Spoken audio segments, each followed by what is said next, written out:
Hello friend, welcome है हमारे इस चैनल पर लक्ष्य नेट बायोलॉजी में। आज हम लोग बात करेंगे नए टॉपिक के ऊपर चलेंगे आज जिसका नाम है इंडोप्लाज्मिक रेटिकुलम। इसको शॉर्टकट ईआर से भी डिनोट करता है। ये हमारे सेल के लिए, हमारे सेल और बॉडी के लिए बहुत ज़्यादा इम्पोर्टेंस होता है, समझे। यहीं पर हमारे प्रोटीन का सिंथेसिस होता है, समझे। तो क्योंकि उस पर राइबोसोम पाया जाता है जो हमारे प्रोटीन का सिंथेसिस करता है यानी बनाता है। तो चलिए ज़्यादा देर नहीं करते हुए तो हम चलते हैं इंडोप्लाज्मिक रेटिकुलम। ये एक नया टॉपिक है। इससे पहले हम सेंट्रोसोम दे दिए थे। आज हम लोग बात करेंगे इंडोप्लाज्मिक रेटिकुलम। कहता है it is a cell organelle. ये एक सेल ऑर्गेनेल है। It is also called ergastoplasm. ये इसको ईगैस्ट्रोप्लाज्मिक कहा जाता है। It is a thin tubules tubules of cytoplasm. ये थीन बहुत पतला होता है, ट्यूब की तरह होता है, एकदम पतला होता है। It is more concentrated in the cytoplasm than in the ectoplasm. ये इक्टोप्लाज्म ज़्यादा कंसनट्रेटेड है, सांद्रित होता है। किस में? साइटोप्लाज्म होता है। क्या? साइटोप्लाज्म होता है। The term endoplasmic reticulum was introduce by Porter in 1948। ये जो इंडोप्लाज्मिक रेटिकुलम है, ये टर्म तुमको पोर्टर दिया था 1948 में। क्या? 1948 में दिया था। कहता है कि it is visible on at the time of the cell division और ये समटाइम्स ऑफ नॉट रिवर्सिबल। ये जो इंडोप्लाज्मिक रेटिकुलम विजिबल कब होता है? जब सेल डिवीजन करता है ना। सेल डिवीजन के दो प्रोसेस, माइटोसिस मियोसिस। ये सेल डिवीजन के दौरान ये आपको विजिबल तुमको नजर आएगा, ठीक है। कहता है eight the time of nucleus division it is split many segments and after it a rearrangement in the thin tubular structure। कहता है जब न्यूक्लियस का डिवीजन होता है ना, ये कई छोटे टुकड़ों में विभक्त हो जाता है, यानी टूट जाता है, स्प्लिट कर जाता है। फिर जब न्यूक्लियस का डिवाइडेड हो जाता है, फिर वो धीरे धीरे क्या होता है, आपस में जुड़ करके एक ट्यूबुलर स्ट्रक्चर बनाता है। क्या? ट्यूबुलर स्ट्रक्चर बनाता है। कहता है sometime it is so in nuclear membrane. ये जो कभी कभी क्या कहता है, ये न्यूक्लियर मेम्ब्रेन पर भी ये दिखाई देता है। Golgi body and cell membrane पर ये तुमको दिखाई देता है। तो इसका जो cavity of endoplasmic reticulum filled with synthesised of substance. इसका जो कैविटी होता है ना, वो जो सिंथेसाइड सब्सटेंस, इसमें क्या बनता है? प्रोटीन ही बनता है ना। वो प्रोटीन इसमें कैविटी में फिल रहता है। क्या? इसमें कैविटी में फिल रहता है। कहता है एंडोप्लाज्मिक रेटिकुलम नॉट फाउंड या so in prokaryotic and mature blood of mammal. ये जो इंडोप्लाज्मिक रेटिकुलम जो है था, वो प्रोकैरियोटिक सेल में नहीं पाया जाता और हमारे मैच्योर ब्लड सेल में भी ये नहीं पाया जाता है। प्रोकैरियोटिक मतलब बैक्टीरिया से वगैरह सब में ये नहीं होता है, समझे।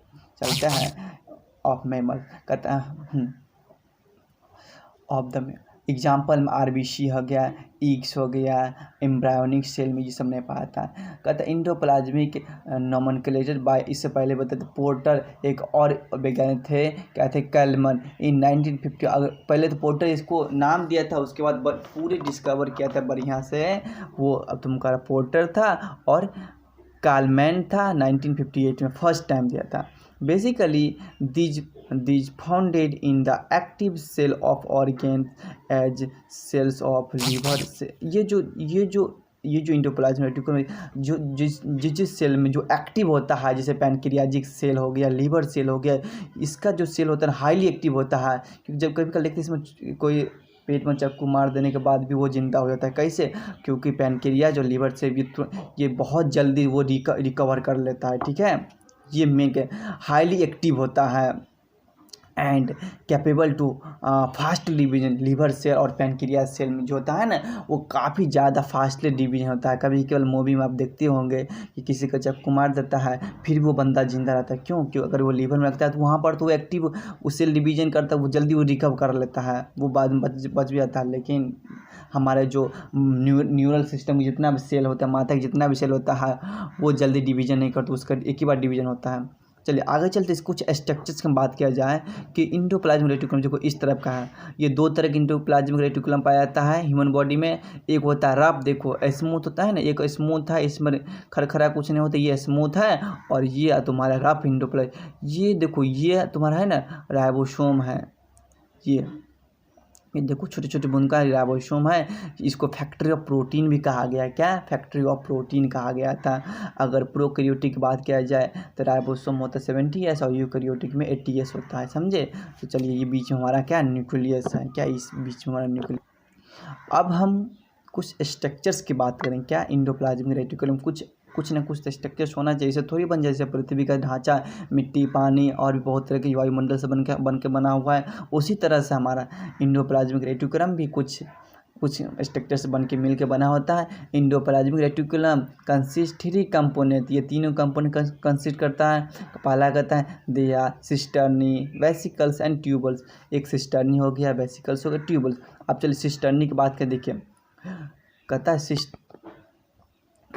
These are long flatted and unbranches sickle structure. यहाँ पर देखिए ये सिस्टर्नी का साइन है, लॉन्ग होता है, ब्रांचेज होता है, फ्लैटनेड होता है। They are arrange in parallel bundle, ये एकदम पैरेलल बंडल में अरेंज होता है। देयर डायमीटर इज 40 से 5 माइक्रोन में होता है। They have ribosome other their surface, ये राइबोसोम कंटेंट रखता है। ये देखो राइबोसोम है ना, ये ट्यूबुलस, ये राइबोसोम है। अब कहता है दे हैव, राइबोसोम बता दिए, they are normally found in secretory cell में पाया, ये सेक्रेटरी सेल में पाया जाता है। सेक्रेटरी सेल को हम सोमैटिक सेल भी कहा जाता है। क्या? जैसे कट फूट जाता है ना तो उसमें भी होता है, समझे। अब देखो हम चलते हैं बेसिकल्स को। बेसिकल्स में क्या होता है? दी आर राउंडेड और ovoidal structures having the diameter of 20 से 500 माइक्रोमीटर। देखो ये बेसिकल्स, देखो यहाँ पर बेसिकल्स का बताया गया, ये ओव्यूल टाइप का एक तरह से है। देखिए देख रहे हैं ना, ओव्यूल होगा, राउंडेड है, देखिए राउंडेड है, ओव्यूल टाइप का होता है। और इसका जो लंबाई होता है 25 से 50 माइक्रोमीटर होता है, मीटर माइक्रोमीटर होता है। कहता है they are found in pancreatic cell, ये जो वेसिकल्स होता है ना वो पैनक्रियाटिक सेल में हमारे पाया जाता है। It is found in of cisternae and tubules, ये जो वेसिकल्स होता है ना वो जब सिस्टर्नी और ट्यूबल्स का अंत में पाया जाता है, समझे। अब चलते आगे, many vesicles are left free in the cytoplasm, ये क्या होता है, ये साइटोप्लाज्म फ्री होता है। अब अगला चलते ट्यूबल्स की ओर, तीसरा स्ट्रक्चर ट्यूबल्स को होता है। They are smooth walled and high branches tubular space, देखो इसका स्मूथ वॉल है ट्यूबुलस का और ब्रांचेज है, देखें ट्यूबुलर होता है। कहता है having diverse form, the length is 50 से 100 माइक्रोन, इसका जो लंबाई होता है 50 से 100 माइक्रोन होता है, ठीक है। अब चलते हैं, हाँ, normally occurs in non secretory cells like muscle cells, ये जो होता है ना आपका ये नॉन सेक्रेट जो सेल जो हमारे बॉडी को सेक्रेट नहीं करता, नॉन सेक्रेटरी सेल में पाया था, मस्कल सेल में पाया जाता है। क्या? ये हमारा ट्यूबुल्स, क्या? ट्यूबुल्स। अब हम बात करेंगे इंडोप्लाज्मिक रेटिकुलम्स के क्लासिफिकेशन टाइप्स के बारे में। तो हमारा जो इंडोप्लाज्मिक रेटिकुलम जो होता है ना वो 2 टाइप का होता है। एक ग्रैन्युलर, जिसमें ग्रैन्युलर मतलब समझते हैं, जिसमें ग्रैन्यूल पाया जाता है, छोटे छोटे कुछ रफ स्ट्रक्चर्स पाया जाता है, उसको रफ इंडोप्लाज्मिक रेटिकुलम कहते हैं। और एग्रेनुलर में कहता है जिसमें कोई रफ कुछ पार्टिकल्स नहीं होता, तो वो उसको या तो एग्रेनुलर कहेंगे या तो स्मूथ इंडोप्लाज्मिक रेटिकुलम कहेंगे, ठीक है। अब चलते ग्रैन्युलर में यानी रफ इंडोप्लाज्मिक रेटिकुलम पर। In some endoplasmic reticulum contain spherical granular structures called ribosome are attached on the surface, पहले बोले this type of ER called granular या rough endoplasmic reticulum, ठीक है, आप समझ गए होंगे। It occurs in almost all the cell which engaged in protein synthesis such as liver cell, pancreatic cell, ये सभी सेल में सभी ऑर्गेनिज्म में पाया जाता है। प्रोकैरियोटिक को छोड़ करके ये लीवर सेल और पैनक्रियाटिक सेल में पाया जाता है, एंड प्लाज्मा सेल में भी ये पाया जाता है, ठीक है। अब चलते हैं, it is in the form of flattened से, अभी बोले हैं ये फ्लैटनेट होता है और सेक लाइक स्ट्रक्चर होता है। अब दूसरा है हमारा एक ग्रेनुलर स्ट्रक्चर, यानी स्मूथ, यानी स्मूथ सफ़ेद समतल।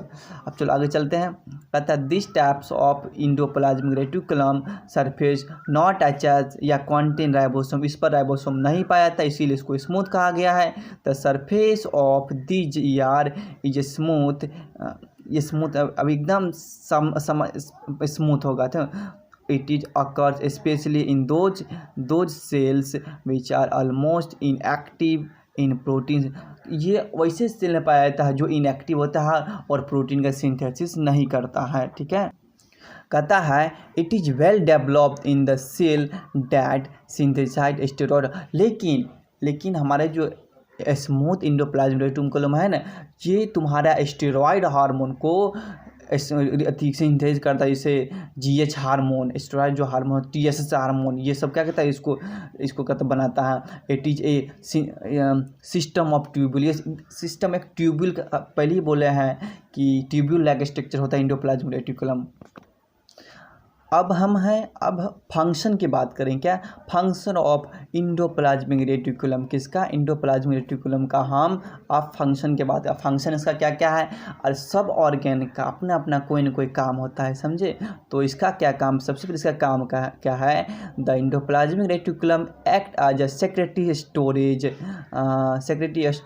Circulatory and nervous systems for the cell, ये सेक्रेटरी काम करता है, स्टोरेज का काम करता है, इसमें नर्वस सेल्स हो गया, सर्कुलेटरी सिस्टम हो गया, समझे।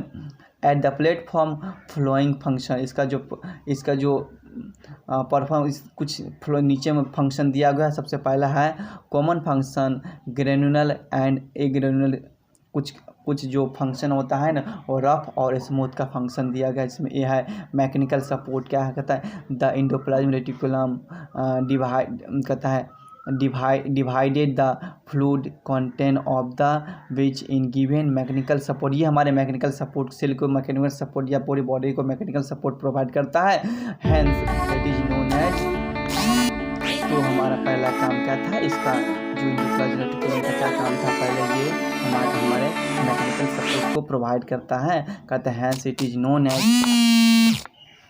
चलिए तो हम बात कर रहे थे ये हमारे क्या, hence it is known as the cytoskeleton of the cells, ठीक है, इसको साइटोस्केलेटन सेल भी कहा गया है।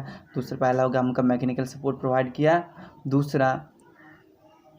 दूसरा हमारा है ट्रांसपोर्ट सिस्टम, कहता है endoplasmic reticulum act as a kind of the circulatory system, ये सर्कुलेटरी सिस्टम की तरह काम करता है। Involve in the important export, ये इम्पोर्ट एक्सपोर्ट का काम करता है।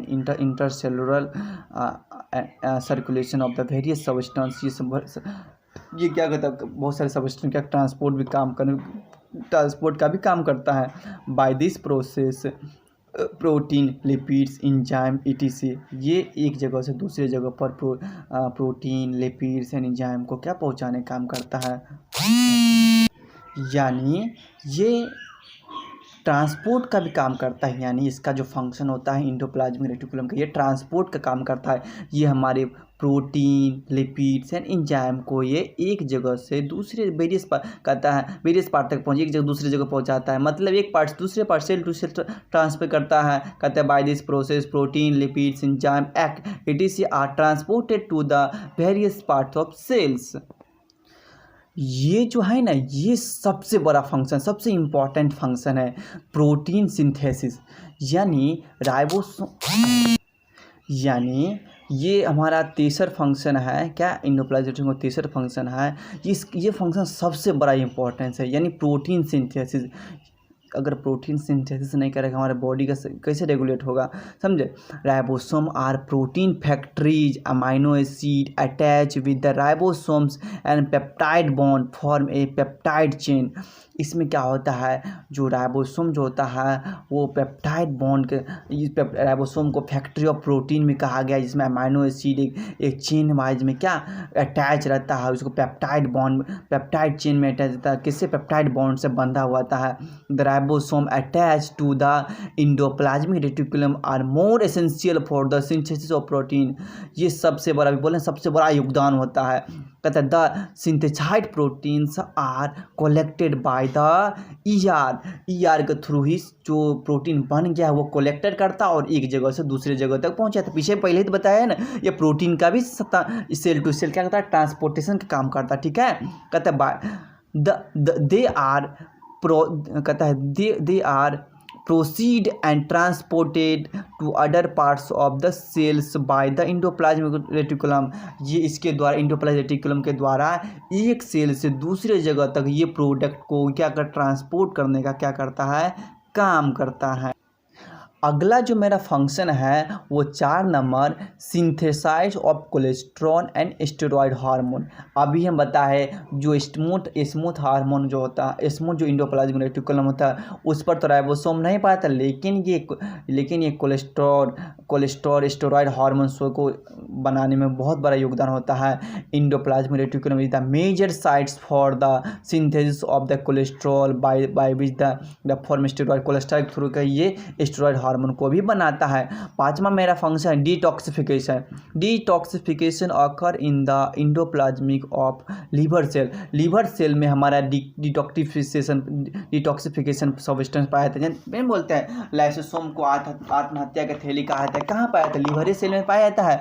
वहाँ पर तो हमारा डिटॉक्सिफिकेशन काम करता है। Detoxification involve the biochemicals by which harmful materials are the converted into harmless substance suitable for the excretion by the cell. अभी हम पहले नहीं, इसमें कुछ टॉक्सिक सब्सटेंस पाए थे जो हार्मफुल बैक्टीरिया वगैरह को वो रिलीज कर उसको मार देता है, क्या लीवर में मारता है। अब 6ठा मेरा फंक्शन है लिपिड सिंथेसिस। अब लिपिड के बनाता है, कहता है ER synthesised triglyceride and phospholipids, it is also stored lipid. ये जो हमारा जो इंडोप्लाज्मिक रेटिकुलम ट्राइग्लिसराइड को बनाता है, फॉस्फोलिपिड्स को बनाता है, इट इज स्टोर लिपिड में होता है। अब 7वां मेरा फंक्शन है ग्लाइकोजेनेसिस। ग्लाइकोजेनेसिस में क्या करता है, the conversion of glucagon into glucose is called glycolysis. जो ग्लाइकोजन से ग्लूकोज में बदलने की प्रक्रिया को हम कहते हैं ग्लाइकोलाइजेसिस कहते हैं। It takes place inside the endoplasmic reticulum. ये इंडोप्लाज्मिक रेटिकुलम के बगल में ही होता है। The ER contain an enzyme glucose 6 phosphatase. ये एक इंजाइम जो कंटेंट रखता है जिसकी वजह से ये ग्लूकोज बनता है, जिसमें इंजाइम का क्या नाम है, ग्लूकोज 6 फॉस्फेटेज। ठीक है, अब ये इंजाइम क्या करता है, it converted glucose 6 phosphatase into glucose. ये जो इंजाइम ये ग्लाइकोजन को ग्लूकोज में बदल करता है with the transported to the blood. अब ये ब्लड में क्या करता है, ट्रांसपोर्ट करता है। ठीक है, अब जो हम function of smooth endoplasmic reticulum, smooth endoplasmic reticulum का फंक्शन क्या क्या है वो बताते हैं। कहता है पहला फंक्शन है इट सिंथेसाइड स्टेरॉयड हार्मोन। अभी पहले ही बता है, ये स्टेरॉयड हार्मोन क्या करता है, सिंथेसिस करता है। It is synthesize carbohydrate lipids and cholesterol. अभी पहले ही बताए हैं। ये स्मूथ का है, इट सिंथेसाइज प्लाज्मा मेम्ब्रेन। ये प्लाज्मा मेम्ब्रेन को भी सिंथेसाइज बनाता है। द स्मूथ SCR जिसको इसका फुल फॉर्म होता है smooth endoplasmic reticulum. The SCR of testes and ovary cell synthesize the male and female hormone. ये जो स्मूथ इंडोप्लाज्मिक रेटिकुलम जो होता है ना, अभी पता है TSH हार्मोन, GH हार्मोन, ये क्या बनाता है, ये स्मूथ इंडोप्लाज्मिक रेटिकुलम ही बनाता है। समझे। In liver cell SCR detoxified drugs and harmful substance. अभी पता है कुछ बैक्टीरिया को मार देता है लेकर के, अगर जो हार्मफुल बैक्टीरिया जाता है हमारे बॉडी के अंदर तो वो उसको डिटॉक्सिफाई कर देते हैं, यानी उसको किल कर देता है। अगला है the SCR of the muscle cell store the calcium ion. SCR smooth endoplasmic reticulum of muscle cells store the calcium. अगला फंक्शन है ये तो हमारा स्मूथ का था, ये रफ का फंक्शन है। राइबोसोम ऑफ रफ RER, इसको रफ इंडोप्लाज्मिक रेटिकुलम कहता है। Ribosome of RER is the site of the protein synthesis, ठीक है। इट प्रोड्यूस सेक्रेटरी प्रोडक्ट, जानते अभी बताए थे। RER कहता है birds of vesicles with transport of secretary product अब प्रोटीन, लिपिड्स एंड फैट्स का भी वो ट्रांसपोर्ट करता है, समझे। The RER of plasma membrane WC secretary and antibiotics भी ये एंटीबायोटिक को भी बायोटिक्स को भी रिलीज करता है, एंटीबॉडीज़ को भी रिलीज करता है। अगला RER का फंक्शन है the RER of pancreas cells secrete insulin. Pancreas cell जो होता है ना वो इंसुलिन को क्या सीक्रेट करता है, रिलीज करता है। The lumens proteins are linked with sugar. Lumen जो प्रोटीन होता है वो शुगर से लिंक होता है टू फॉर्म ग्लाइकोप्रोटीन। ल्यूमेन जो होता है वो शुगर से लिंक होकर ग्लाइकोप्रोटीन बनाता है। दिस प्रोसेस इज कॉल्ड ग्लाइकोलाइजेशन कहता है, इसको ग्लाइकोलाइजेशन भी कहता है। जो प्रोटीन, थोड़ा माफ़ कीजिएगा, थोड़ा बोलने का प्रोनाउंसिएशन कहीं गड़बड़ हो तो क्षमा कर दीजिएगा। तो ये रहा हमारा क्या एंडोप्लाज्मिक रेटिकुलम का कंप्लीट नोट्स, कंप्लीट वीडियो है। आप इसको चाहिए तो अच्छे से देखिए। अब बस एकदम मस्ती से रहिए, चैनल को एकदम लाइक कीजिए।